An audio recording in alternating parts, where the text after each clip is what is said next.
ಒಂದಾನೊಂದು ಕಾಲದ ಮಾತು. ಒಂದು ಹಳ್ಳಿಯಲ್ಲಿ ಒಂದು ವಯಸ್ಸಾದ ಮುದುಕಿ ಇದ್ಲು. ವಯಸ್ಸಾದ ಮುದುಕಿ ಪರಿವಾರದಲ್ಲಿ ಬೇರೆ ಯಾರೂ ಇರ್ಲಿಲ್ಲ. ಅದಕ್ಕೆ ಅವಳು ಒಬ್ಳೆ ವಾಸವಾಗಿದ್ಲು. ಒಂದು ಬಾರಿ ಆ ವಯಸ್ಸಾದ ಮುದುಕಿಗೆ ಬಹಳ ಹುಷಾರಿಲ್ದೆ ಆಗತ್ತೆ. ಅವಳನ್ನ ನೋಡ್ಕೊಳಕ್ಕೆ ರಕ್ಷಿಸಕ್ಕೆ ಯಾರೂ ಕೂಡ ಇರೋದಿಲ್ಲ. ವಯಸ್ಸಾದ ಮುದುಕಿ ಒಂದು ಮಗುನ ಕೂಗ್ತಾಳೆ. ಮಗು, ನನಗೋಸ್ಕರ ಒಂದು ಬಕೆಟ್ ನೀರು ತಗೊಂಡ್ ಬರ್ತೀಯಾ? ಹುಡ್ಗ ವಯಸ್ಸಾದ ಮುದುಕಿ ಹತ್ರ ಬಂದ. ಏನಜ್ಜಿ, ಬಕೆಟ್ ಫುಲ್ ನೀರಿದೆ. ಈ ನೀರನ್ನ ಏನ್ ಮಾಡಕ್ ಹೊರಟಿದ್ದೀರಾ? ಮಗು, ನಮ್ಮನೆ ಮುಂದೆ ನಾನು ಬಹಳಷ್ಟು ಗಿಡಗಳನ್ನ ಹಾಕಿದ್ದೀನಿ. ಅವೆಲ್ಲ ಒಣಗ್ತಾ ಇದೆ. ಅದಕ್ಕೆ ನಾನ್ ನೀರ್ ಹಾಕ್ಬೇಕಪ್ಪ. ಅಜ್ಜಿ, ನೀವು ಹೋಗೋ ಕಾಲ ಬಂತು. ಈ ಟೈಮಲ್ಲಿ ತೋಟ ಇಟ್ಟು ಏನ್ ಮಾಡ್ತೀರಾ? ಈ ಗಿಡ ಬೆಳಿಬೇಕಾದ್ರೆ ನೀವು ಇರೋದೇ ಇಲ್ಲ. ಇದೆಂತ ಮಾತಾಡ್ತಿದ್ಯಪ್ಪ? ನಾನು ಇಷ್ಟು ಬೇಗ ಸಾಯೋಳಲ್ಲ. ನೋಡ್ತಾ ಇರು, ಈ ಗಿಡಗಳಲ್ಲಿ ಬೆಳೆಯೋ ಹಣ್ಣನ್ನ ತಿಂದೆ ಸಾಯೋದು. ಓ ಹೌದಾ, ಸರಿ ಸರಿ. ಹಾಗಾದ್ರೆ ನೀವೇ ಇದಕ್ಕೆ ನೀರೆಲ್ಲ ಹಾಕಿ. ಮಗು, ನನಗೆ ಹುಷಾರಿಲ್ಲ. ನೀನು ನನಗೆ ಒಂದು ಬಕೆಟ್ ನೀರ್ ತಂದ್ಕೊಟ್ಬಿಟ್ರೆ ನಾನೇ ಗಿಡಗಳಿಗೆಲ್ಲ ನೀರ್ ಹಾಕ್ತೀನಿ. ನೀವೇ ತಗೊಬನ್ನಿ, ನಾನಲ್ಲ ಎಲ್ಲಿಗೂ ಹೋಗಲ್ಲ. ಇಷ್ಟನ್ನ ಹೇಳಿ ಆ ಹುಡುಗ ಆ ವಯಸ್ಸಾದ ಮುದುಕಿ ಮನೆಯಿಂದ ಹೊರಟ್ಬಿಡ್ತಾನೆ. ಹೇ ದೇವ್ರೇ, ಇದೇನಾಗಿದೆ ಈಗಿನ ಕಾಲದ ಮಕ್ಕಳಿಗೆ? ದೊಡ್ಡವರ ಮಾತು ಚೂರು ಕೂಡ ಕೇಳಲ್ಲ. ನನ್ ಸೊಂಟ ನೋವು ಆಗ್ತಿದೆ. ಇಲ್ಲ ಅಂದ್ರೆ ನನ್ ಕೆಲ್ಸ ನಾನೇ ಮಾಡ್ಕೊಳ್ತೀನಿ. ಆದ್ರೆ ಈಗನ್ಸತ್ತೆ ನಾನೇ ಹೋಗಿ ಬಾವಿಯಲ್ಲಿ ನೀರ್ ತರಬೇಕು ಅಂತ. ಮುದುಕಿ ಬಕೆಟ್ ಅಲ್ಲಿ ಉಳ್ದಿರೋ ನೀರನ್ನ ಗಿಡಗಳಿಗೆ ಹಾಕ್ತಾಳೆ. ಮತ್ತೆ ನೀರನ್ನ ತರೋದಕ್ಕೆ ಅಂತ ಹೋಗ್ತಾಳೆ. ಸೊಂಟ ಬಹಳ ನೋವಾಗ್ತಿದ್ದಿದ್ರಿಂದ ಮುದುಕಿ ಒಂದು ಕೋಲನ್ನ ಕೂಡ ಹಿಡಿತಾಳೆ. ಲಾಟಿನ ಸಹಾಯಕ್ಕೆ ಬಳಸ್ಕೊಂಡು ವಯಸ್ಸಾದ ಮುದುಕಿ ಅಲ್ಲಿಂದ ನೀರನ್ನ ತಗೊಂಡ್ ಬರ್ತಾಳೆ. ಮತ್ತೆ ಗಿಡಗಳಿಗೆ ನೀರನ್ನ ಹಾಕ್ತಾಳೆ. ನಿಧಾನವಾಗಿ ಕೆಲ್ಸ ಮಾಡ್ತಾ ಇರೋದ್ರಿಂದ ಈಗ ಮುದುಕಿ ಶಕ್ತಿವಂತಳಾಗಿರ್ತಾಳೆ. ಹೇ ದೇವ್ರೆ, ನಿನಗೆ ಕೋಟಿ ಕೋಟಿ ವಂದನೆ. ಈಗ ನನ್ನ ಆರೋಗ್ಯ ಸುಧಾರಣೆ ಆಗ್ತಾ ಇದೆ. ಜನ ನಿಜ ಹೇಳ್ತಾರೆ, ಕೆಲ್ಸ ಮಾಡೋದ್ರಿಂದ ಯಾವುದೇ ಕಾಯಿಲೆ ಬರೋದಿಲ್ಲ ಅಂತ. ಇವತ್ತಾದ್ಮೇಲೆ ನಾನು ಬಹಳಷ್ಟು ಕೆಲ್ಸವನ್ನ ಮಾಡ್ತೀನಿ. ಅದರಿಂದ ನನ್ನ ಸ್ಥಿತಿ ಸರಿ ಹೋಗುತ್ತೆ. ಮಾರನೇ ದಿನದಿಂದ ಆ ವಯಸ್ಸಾದ ಮುದುಕಿ ಬೆಳಿಗ್ಗೆ ಬೇಗ ಎದ್ದೇಳ್ತಾ ಇದ್ರು. ಸೂರ್ಯ ಉದಯ ಆಗಕ್ ಮುಂಚೆನೆ ಎದ್ದು ಬಿಡ್ತಾ ಇದ್ರು. ಮನೆಯ ಚಿಕ್ಕ ಪುಟ್ಟ ಕೆಲಸಗಳನ್ನ ಮಾಡ್ತಾ ಇದ್ರು. ಈಗ ಸ್ವಲ್ಪ ಯೋಗ ಕೂಡ ಮಾಡ್ತೀನಿ. ಅದರಿಂದ ನನ್ನ ಶರೀರ ಸ್ವಸ್ಥವಾಗಿರುತ್ತೆ. ಮನೆಯ ಸಣ್ಣ ಪುಟ್ಟ ಕೆಲಸಗಳೆಲ್ಲ ಮುಗಿದ್ಮೇಲೆ ವಯಸ್ಸಾದ ಮುದುಕಿ ಯೋಗ ಮಾಡ್ತಾಳೆ. ಯೋಗ ಮುಗಿಸಿದ್ಮೇಲೆ ಮುದುಕಿ ಸ್ನಾನ ಮಾಡ್ತಾಳೆ. ಮತ್ತೆ ಪೂಜೆ ಮಾಡಕ್ಕೆ ದೇವಸ್ಥಾನಕ್ಕೆ ಹೋದ್ಲು. ಹೇ ದೇವ್ರೆ, ನೀವು ನನ್ನ ಆರೋಗ್ಯದಲ್ಲಿ ಸ್ವಲ್ಪ ಸುಧಾರಣೆ ಮಾಡಿ ದೇವ್ರೆ. ನಾನು ಇನ್ನೂ 100 ವರ್ಷ ಬದುಕ್ತೀನಿ. ದೇವಸ್ಥಾನದಿಂದ ಬಂದ್ಮೇಲೆ ಮುದುಕಿ ನಾಷ್ಟ ಮಾಡಿದ್ಲು. ಮತ್ತೆ ನಾಷ್ಟ ಮಾಡಿದ್ಮೇಲೆ ತೋಟದಲ್ಲಿ ಕೆಲ್ಸ ಮಾಡಿದ್ಲು. ನನ್ನ ತೋಟದಲ್ಲಿ ಬಹಳಷ್ಟು ಹುಲ್ಲು ಬೆಳೆದು ಬಿಟ್ಟಿದೆ. ಬೇಗ ಇದನ್ನೆಲ್ಲ ಕಿತ್ತಾಕ್ಬೇಕು, ಇಲ್ಲಾಂದ್ರೆ ಗಿಡಗಳಿಗೆ ತೊಂದರೆ ಆಗತ್ತೆ. ಮುದುಕಿ ಸೆನ್ಕೆ ತಗೊಂಡು ಎಲ್ಲ ಹುಲ್ಲನ್ನ ತೆಗೆದಾಕ್ತಾಳೆ. ಮತ್ತೆ ಬಾವಿಯಿಂದ ನೀರು ತಗೊಂಡ್ ಬಂದು ಗಿಡಗಳಿಗೆ ಹಾಕ್ತಾಳೆ. ಇವತ್ತಂತೂ ಬಹಳ ಕೆಲ್ಸ ಮಾಡಿದ್ದೀನಿ. ಈಗ ಸ್ವಲ್ಪ ರೆಸ್ಟ್ ತಗೊಳ್ತೀನಿ. ತೋಟದ ಕೆಲ್ಸ ಎಲ್ಲ ಮುಗಿಸಿದ್ಮೇಲೆ ಮುದುಕಿ ಆರಾಮ್ ಮಾಡಕ್ಕೆ ಹೊರಟೋಗ್ತಾಳೆ.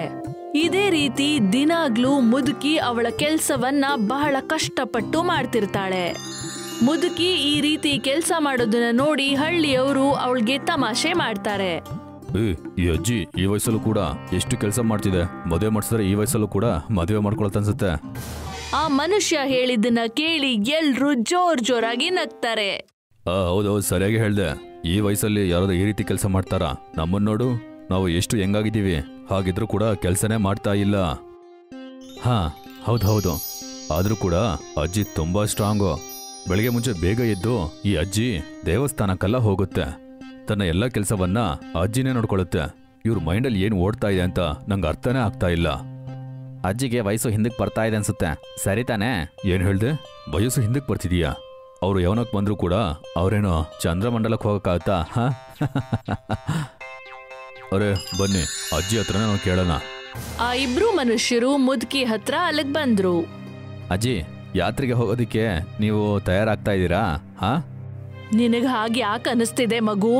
ಇಷ್ಟು ಕೆಲಸ ಮಾಡ್ತೀರಾ? ಕೆಲಸ ಮಾಡಿ ಏನ್ ಮಾಡ್ತೀರಾ? ನಿಮಗೆ ಬೇರೆ ಸಾಯೋ ವಯಸ್ಸಾಯ್ತು. ಸ್ವಲ್ಪ ದಿನದ ಅತಿಥಿ ನೀವು. ಹೇಳಿದ್ ಸರಿ ತಾನೇ? ಹೌದಪ್ಪ. ಅಜಯ್ ವಾಯ್ಸ್ ನೋಡಿದ್ರೆ ಈಗ ಸಾಯಂಕಾಲನೇ ಸತ್ತೋಗತ್ತನ್ಸುತ್ತೆ. ಇಲ್ಲ ಮಗು, ಆ ರೀತಿ ಅಲ್ಲ. ನಾನು ಇನ್ನೂ 100 ವರ್ಷ ಬದುಕ್ತೀನಿ. ಅರೆ, ನಿಮ್ಗೆ ದೇವ್ರು 100 ವರ್ಷ ಬದುಕೋದಿಕ್ಕೆ ಏನೋ ಬರ ಕೊಟ್ಟಿದ್ದಾರಾ? ನೀನು ಹಾಗೆ ಅಂದ್ಕೊಳಪ್ಪ. ನಿನಗೆ ಇದೆಲ್ಲ ಅರ್ಥ ಆಗೋದಿಲ್ಲ. ಎಷ್ಟು ತಮಾಷೆ ಮಾಡ್ಬೇಕೋ ಮಾಡ್ಕೋ. ಈ ವಯಸ್ಸಾದ ಮುದುಕಿ ಇನ್ನೇನ್ ಮಾಡಕ್ಕಾಗತ್ತೆ ಹೇಳು. ಇಬ್ರು ಮನುಷ್ಯರು ಮುದುಕಿಗೆ ಬಹಳ ತಮಾಷೆ ಮಾಡಿದ್ರು. ಅದಾದ್ಮೇಲೆ ಇಬ್ರು ಕುಡಿಯೋದಕ್ಕೆ ಅಂತ ಹೊರಟ್ಬಿಟ್ರು. ಮುದುಕಿಗೆ ಇವ್ರು ಹೇಳಿದ್ದಕ್ಕೆ ಬೇಜಾರಾಯ್ತು. ಅವಳು ಇಲ್ಲಿಂದ ಸೀದಾ ದೇವಸ್ಥಾನಕ್ಕೆ ಹೋದ್ಲು.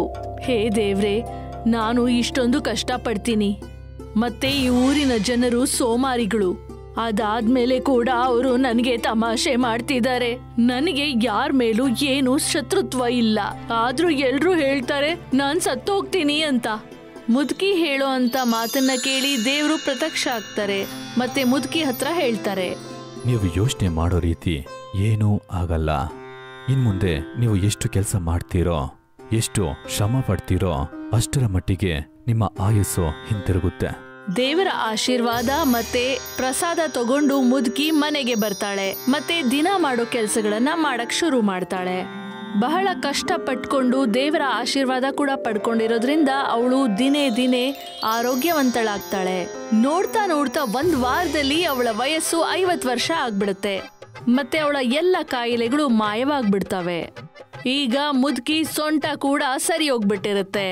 ಅವಳ ಶರೀರ ಈ ರೀತಿ ಯೌವನ ಭರಿತವಾಗಿರೋದ್ರಿಂದ ಅವಳು ಇನ್ನೂ ಕೆಲಸವನ್ನ ಮಾಡ್ತಾಳೆ. ಮತ್ತೆ 1 ತಿಂಗಳಲ್ಲಿ ಅವಳ ವಯಸ್ಸು 30 ವರ್ಷ ಆಗುತ್ತೆ. ಈಗ ಮುದುಕಿ ಬಹಳ ಯೌವನದಿಂದ ಮತ್ತೆ ಸುಂದರವಾಗಿ ಕಾಣ್ತಾಳೆ. ಇನ್ನೊಂದ್ ಕಡೆ ಆ ಇಬ್ರು ಮನುಷ್ಯರು ಸೋಮಾರಿಗಳು ಅವ್ರಿಗೆ ಕಾಯಿಲೆ ಬಂದು ಕುಡಿತ ಜಾಸ್ತಿಯಾಗಿ ಆಸ್ಪತ್ರೆಗೆ ಸೇರ್ಕೊಳ್ತಾರೆ. ಇಬ್ರಿಗೂ ಕಾಯಿಲೆ ಬಂದು ಅವರ ಸೊಂಟ ಬಗ್ಬಿಡುತ್ತೆ. ಅವರೀಗ ಬಗ್ಗಿ ನಡಿಬೇಕಾಗಿತ್ತು. ಒಂದಿನ ಅವರು ಮುದುಕಿ ಮನೆ ಕಡೆಯಿಂದ ಹೋಗ್ತಾ ಇರೋವಾಗ ಅವಳನ್ನ ನೋಡಿ ಇಬ್ರು ಆಶ್ಚರ್ಯ ಪಡ್ತಾರೆ. ಅಯ್ಯೋ, ಅಜ್ಜಿ ಹುಡುಗಿ ಆಗ್ಬಿಡ್ತು. ಅರೆ ಮೂರ್ಖರೇ, ನಾನು ಯಾವತ್ತೂ ಮುದುಕಿ ಆಗೇ ಇರ್ಲಿಲ್ಲ. ನಾನು ಯಾವಾಗ್ಲೂ ನನ್ನನ್ನ ಚಿಕ್ಕವಳು ಅನ್ಕೊಳ್ತಿದ್ದೆ, ಮತ್ತೆ ಕಷ್ಟಪಟ್ಟೆ. ಅದರ ಪರಿಣಾಮ ನಾನಿವತ್ತು ಹೀಗಿದ್ದೀನಿ. ಮೊದಲು ನಾನು ಮಾನಸಿಕವಾಗಿ ಚಿಕ್ಕವಳಾಗಿದ್ದೆ, ಈಗ ಶರೀರದಿಂದ ಕೂಡ ಚಿಕ್ಕವಳು. ನೀವು ಸೋಮಾರಿತನದಿಂದ ಮತ್ತೆ ಚೆನ್ನಾಗಿ ಕುಡಿಯೋದ್ರಿಂದ ಈ ರೀತಿ ಆಗಿದ್ದೀರಾ. ನನಗಂತೂ ನಿನ್ನ ನೋಡಿದ್ರೆ ಪಾಪ ಅನ್ಸ್ತಿದೆ. ಅರೆ ಅಜ್ಜಿ, ನಮ್ಮನ್ನ ಕ್ಷಮಿಸ್ಬೇಡ. ನಿಮ್ಮನ್ನ ನಾವು ತುಂಬಾ ಗೇಲಿ ಮಾಡಿಬಿಟ್ವಿ. ಪರವಾಗಿಲ್ಲ ಬಿಡಿ, ನಿಮ್ಗೆ ಅಟ್ಲೀಸ್ಟ್ ನಿಮ್ಮ ತಪ್ಪಿನ ಅರಿವಾಯ್ತಲ್ಲ. ತಗೊಳ್ಳಿ ಪ್ರಸಾದ, ಇದನ್ನ ತಿನ್ನಿ. ಮತ್ತೆ ಇವತ್ತಿಂದ ನೀವೂನು ಕಷ್ಟಪಟ್ಟು ಕೆಲಸ ಮಾಡಿ. ಮತ್ತೆ ಸ್ವಲ್ಪ ದಿನದಲ್ಲೇ ನಿಮ್ಮ ಎಲ್ಲ ಕಾಯಿಲೆಗಳು ಗುಣ ಆಗ್ಬಿಡುತ್ತೆ. ಮತ್ತೆ ನೀವು ಕೂಡ ಯುವಕರಾಗಿ ಕಾಣ್ತೀರಾ. ಇಬ್ರು ಅವಳ ಹತ್ರ ಪ್ರಸಾದ ತಗೊಂಡ್ರು. ಮತ್ತೆ ಅವರು ಕಷ್ಟಪಟ್ಟು ಕೆಲಸ ಮಾಡಕ್ಕೆ ಶುರು ಮಾಡಿದ್ರು. ಕಷ್ಟಪಟ್ಟು ಕೆಲಸ ಮಾಡೋದ್ರಿಂದ ಇಬ್ರು ಮನುಷ್ಯರು 1 ತಿಂಗಳಲ್ಲಿ ಎಲ್ಲ ಕಾಯಿಲೆಗಳು ಕಳ್ಕೊಂಡು ಯುವಕರಾಗ್ಬಿಟ್ರು. ಮತ್ತೆ ಆರೋಗ್ಯವಂತರಾಗಿ ಬಾಳ್ತಾ ಇದ್ರು. ನೀತಿ: ನಾವು ಬರೀ ನಮ್ಮ ಯೋಚನೆಯಿಂದಾನೇ ಕಾಯಿಲೆಗೆ ಒಳಪಟ್ಟು ಅನಾರೋಗ್ಯದಿಂದಿರ್ತೀವಿ. ವಯಸ್ಸಾದ್ಮೇಲೆ ಕಷ್ಟಪಟ್ರೆ ನಾವು ಯುವಕರಾಗಿರ್ತೀವಿ. ಕಷ್ಟಪಟ್ಟು ಕೆಲಸ ಮಾಡೋರ್ಗೆ ಯಾವತ್ತೂ ಯಾವುದೇ ಕಾಯಿಲೆ ಬರೋದಿಲ್ಲ. ಯಾವತ್ತಿಗೂ ಸೋಮಾರಿಗಳಿಗೆ ಕಾಯಿಲೆ ಬರೋದು. ಅದಕ್ಕೆ ನಾವು ಕಷ್ಟಪಡಕ್ಕೆ ಯಾವತ್ತೂ ಭಯನೇ ಪಡಬಾರ್ದು.